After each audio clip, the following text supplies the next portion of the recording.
आज तक गमलों में तो हमने बहुत पौधे उगा लिए।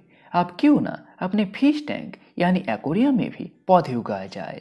लेकिन अगर आप प्लांटेड एक्वेरियम का ज़रा सा भी जानकारी रखते होंगे, फिर आपको पता ही होगा एक प्लांटेड एक्वेरियम सेटअप करने में कितना ज़्यादा खर्चा होता है। एक 2 फीट एक्वेरियम के लिए बस सॉइल खरीदने में ही 2,500 से 3,000 रुपये चला जाता है। इसके अलावा सैंड, रॉक्स, ड्रिप टूट, प्लांट्स, उनको तो आप छोड़ ही दीजिए। लेकिन आज के इस वीडियो में मैं आपके साथ शेयर करूंगा एक ऐसा मेथड जिस मेथड से आप बिल्कुल फ्री में ही एक प्लांटेड एक्वेरियम का सेटअप तैयार कर सकते हैं। वीडियो को पूरा ज़रूर देखिएगा। हेलो फ्रेंड्स, मेरा नाम है शुरुजीत और आप देख रहे हैं आपका अपना यूट्यूब चैनल मिशन गार्डनिंग। तो चलिए वीडियो को शुरू करते हैं।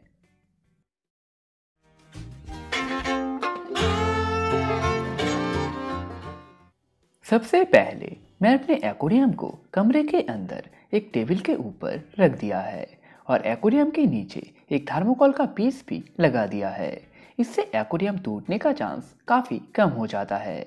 उसके बाद मैंने एक ब्लैक कलर का पॉलीथीन थर्मोकोल के पीस के ऊपर अच्छी तरीके से लपेट दिया है ताकि ये देखने में थोड़ा सा अच्छा लगे।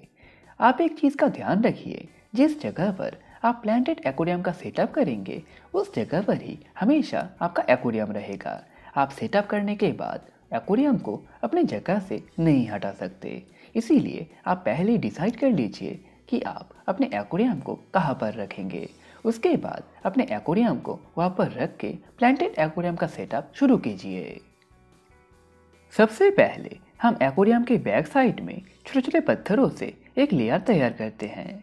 ये पत्थर नॉर्मल पत्थर है जो कि कंस्ट्रक्शन के लिए यूज़ किया जाता है। ये आप कंस्ट्रक्शन साइट से बिल्कुल फ्री में ही ले सकते हैं। मैंने भी वहाँ से ही लिया है। इससे हम एक्वेरियम के बैक साइड में अच्छी तरीके से एक लेयर तैयार करेंगे। ये हमारा बेस बनेगा।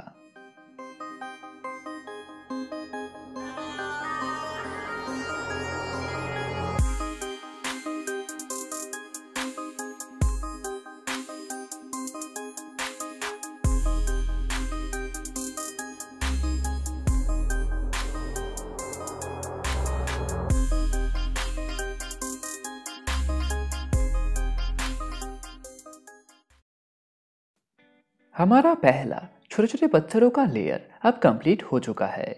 हमने सामने की तरफ थोड़ा सा कम ऊंचा रखा है और पीछे की तरफ थोड़ा सा ज़्यादा ऊंचा रखा है। अब हम बीच से थोड़ा सा पत्थर हटा देते हैं ताकि हम यहाँ पर एक छोटा सा डिज़ाइन तैयार कर सके।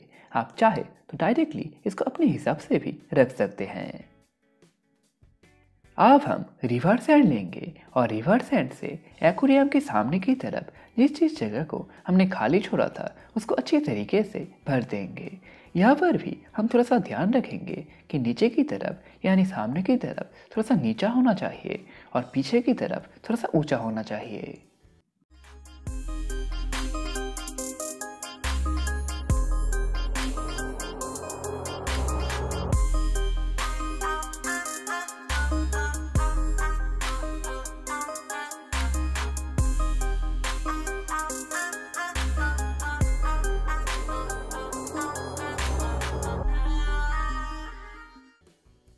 अब हम कुछ पत्थर लेंगे और इन पत्थरों को सैंड और छोटे छोटे पत्थरों के बीच में जो जगह है वहाँ पर कुछ इस तरीके से बिठा देंगे।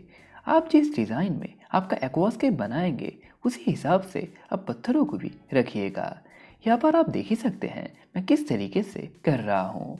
अगर बात करें ये कौन से पत्थर हैं तो ये बेसिकली पत्थर है ही नहीं। ब्रिक्स फील्ड यानी जहाँ पर ईटा बनता है वहाँ पर जो ईटा थोड़ा सा ज़्यादा जल जाता है वो कुछ इस तरीके का दिखता है। मैंने भी इन पत्थरों को वहाँ से ही उठाया है।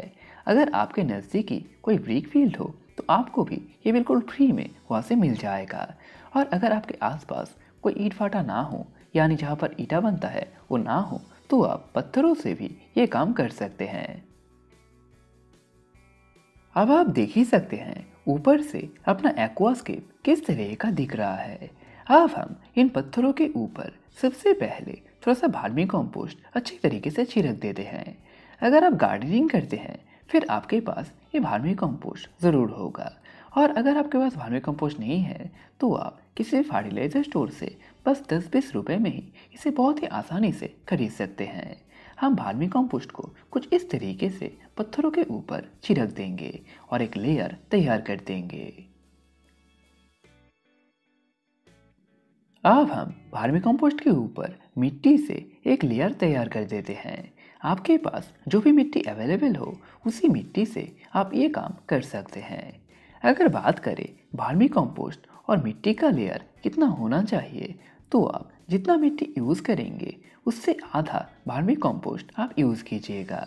इसके अलावा आप ध्यान रखिएगा मिट्टी और वर्मी कंपोस्ट का लेयर पत्थरों से कभी भी ऊंचा नहीं होना चाहिए, नहीं तो पत्थरों के इस पार मिट्टी आ जाएगा और आपका एक्वेरियम का पानी गंदा हो जाएगा।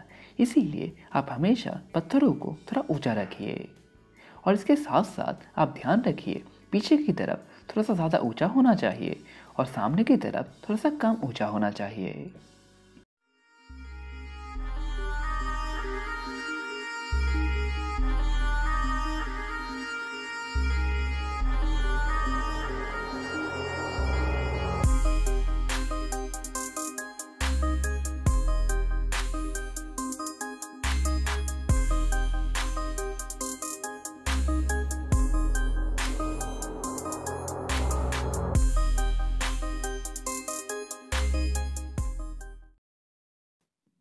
अब आप यहाँ पर देख ही सकते हैं अपना एक्वास्केप का डिज़ाइन अब लगभग रेडी हो चुका है। सामने की तरफ हमने सैंड रखा है, उसके बाद हमने पत्थर रखा है और लास्ट में हमने सॉइल दिया है। इसके अलावा अगर आप साइड से देखें तो आप यहाँ पर देख ही सकते हैं मैंने इसको एक स्लोप में बनाया है। सामने की तरफ थोड़ा सा नीचा है और पीछे की तरफ थोड़ा सा ऊंचा है। इससे अपने प्लांट्स जब ग्रो करेंगे तो वे देखने में और भी ज़्यादा खूबसूरत लगेगा। अब हम एक ब्लैक कलर का पॉलीथीन का टुकड़ा लेंगे और उसको एक्वेरियम के साइज़ के हिसाब से काट के एक्वेरियम का जो बैक ग्लास है उसके पीछे कुछ इस तरीके से लगा देंगे। इससे जब हम एक्वेरियम में प्लांट्स ग्रो करेंगे तब ये देखने में बहुत ही ज़्यादा खूबसूरत लगेगा। अब अगर बात करें लाइटिंग के बारे में, तो ये लाइट पहले से ही मेरे घर पर पड़ा हुआ था, तो मैंने इसी लाइट को ही अपने एक्वेरियम के ऊपर लगा दिया है।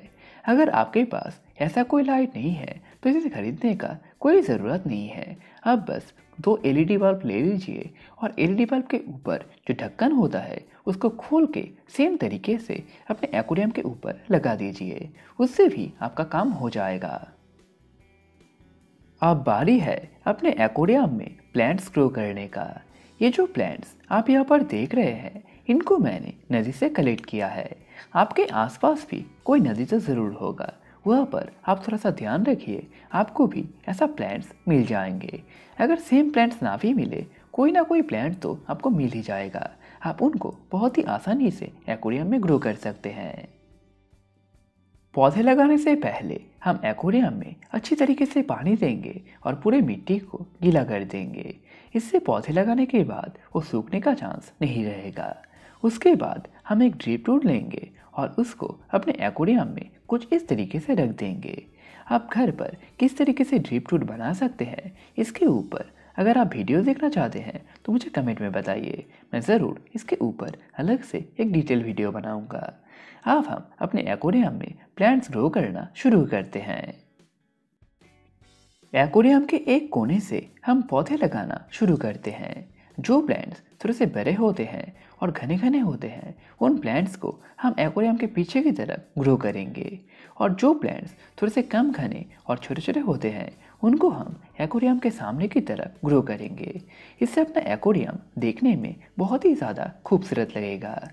पौधा किस तरीके से ग्रो करना है वो आप यहाँ पर ध्यान से देख लीजिएगा। आप एक चिमटा लीजिए और चिमटा की मदद से प्लांट्स का जो रूट्स होता है उनको पकड़ लीजिए। उसके बाद उसको मिट्टी के अंदर कुछ इस तरीके से डाल दीजिए। आपका प्लांट बिल्कुल सेट हो जाएगा।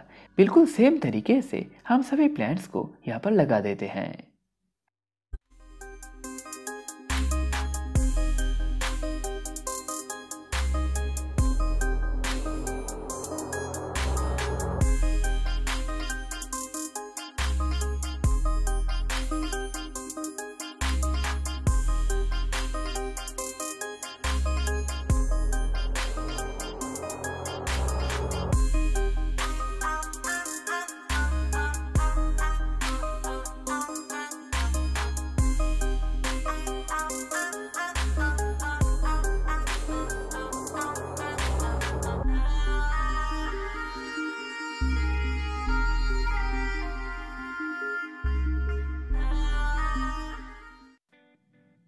सारे प्लांट्स को ही मैंने अच्छी तरीके से अपने एक्वेरियम में लगा दिया है।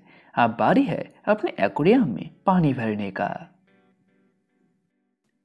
एक्वेरियम में पानी भरने से पहले ही हम एक पॉलीथीन का बैग कुछ इस तरीके से सैंड के ऊपर रख देंगे। उसके बाद ही हम धीरे धीरे पानी भरना शुरू करेंगे। इससे सैंड या फिर प्लांट्स अपने जगह से नहीं हटेंगे। इसके साथ साथ आप ध्यान रखिए, आप पानी का फ्लो बहुत ही कम रखिएगा, नहीं तो सैंड अपने जगह से हट सकते हैं। हम अच्छी तरीके से धीरे धीरे अपने एक्वेरियम में पानी भर लेते हैं। यहाँ पर आप देख ही सकते हैं, अब हमारा प्लांट एक्वेरियम का सेटअप बिल्कुल कंप्लीट हो चुका है। प्लांट्स अभी तक पूरी तरीके से सेट नहीं हुए। जब प्लांट्स पूरी तरीके से सेट हो जाएंगे तब ये देखने में और भी ज़्यादा खूबसूरत लगेगा। अब हमारा दो इम्पोर्टेंट केयर है। पहला, हफ्ते में एक बार हम इसका आधा पानी फेंक के नया पानी ऐड करेंगे। और दूसरा, हमने जो लाइट इस प्लांटेड एक्वेरियम के ऊपर लगाया है उस लाइट को हम डेली 6 से 7 घंटा करके जलाएंगे और बाकी टाइम बुझा के रखेंगे। और आप कोशिश कीजिए दिन में एक ही टाइम पे आप लाइट को ऑन कीजिए और एक ही टाइम पे ऑफ कीजिए। मैं तो हर दिन इसको 4 बजे ऑन करूँगा और रात को 10 से 10:30 बजे बंद कर दूंगा। इस तरीके से आप लाइट का सेटअप करके रखिए। 3 दिन के बाद का अपडेट यहाँ पर आप देख सकते हैं। अब मेरे एक्वेरियम में पौधे अच्छी तरीके से सेट भी हो चुके हैं और धीरे धीरे ग्रो भी करने लगे हैं। इसके साथ साथ मैंने एक छोटा सा हैंग ऑन फिल्टर अपने एक्वेरियम में लगा दिया है ताकि पानी बिल्कुल साफ रहे। आप चाहे तो फिल्टर को स्किप भी कर सकते हैं। फिर आपको हफ्ते में 2 बार एक्वेरियम का पानी चेंज करना पड़ेगा। आप हमेशा आधा एक्वेरियम का पानी फेंक दीजिए और उसके बदले नया पानी ऐड कीजिए। आप कभी भी पूरा एक्वेरियम का पानी मत फेंकिएगा। अब हम कुछ फिशेस अपने एक्वेरियम में ऐड कर देते हैं। मैं यहाँ पर गप्पी फिशेस को छोड़ रहा हूँ। अगर आप गूगल पे सर्च करेंगे कि प्लांटेड एक्वेरियम फिशेस तो आपको बहुत सारे फिशेस मिल जाएंगे। उनमें से जो भी फिशेस आपको पसंद हो उनको आप अपने एक्वेरियम में रख सकते हैं। तो वीडियो को यहाँ पर ही ख़त्म करते हैं। अगर आपके मन में कोई भी सवाल या फिर सुझाव हो तो मुझे कमेंट में ज़रूर बताइएगा। वीडियो अच्छा लगे तो लाइक कीजिए, अपने दोस्त के साथ शेयर कीजिए और हमारे चैनल को सब्सक्राइब करके बेल नोटिफिकेशन ऑन कर लीजिए। इससे जब भी मैं नया वीडियो अपलोड करूंगा आपको नोटिफिकेशन मिल जाएगा। और हाँ, हमारा नया व्हाट्सएप का चैनल भी अब आ चुका है। लिंक आपको डिस्क्रिप्शन बॉक्स में और फर्स्ट कमेंट में मिल जाएगा। आप चाहे तो ज्वाइन कर सकते हैं। Thank you. Happy gardening.